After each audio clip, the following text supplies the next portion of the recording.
This adventure began years ago when one of the professors I worked with, Ted Davison from University of Toronto, asked us to develop an open architecture 2D helicopter simulator. That eventually morphed into this latest design here, which conceptually again introduces the students to the basic principles of operating a vertical takeoff and landing vehicle. In this case, we have two propellers that go up and down, and the students can measure the angle as well as the rotation and control the two propellers. By doing so, they are exposed to all the elements required to control a multi-rotor.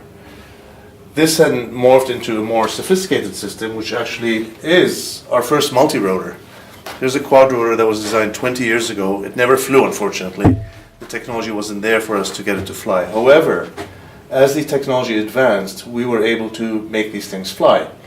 Our first offering in that system was the cue ball, and our biggest concern there was safety. So we designed a system that would result in safety as well as open architecture capabilities. Again, students were able and researchers were able to develop advanced algorithms using this system. However, this has become outdated.